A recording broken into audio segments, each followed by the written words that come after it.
বন্ধুরা একসঙ্গে হলে তার মজাই আলাদা।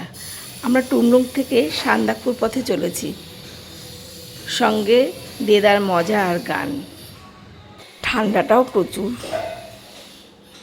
সঙ্গে পথের অপূর্ব দৃশ্য।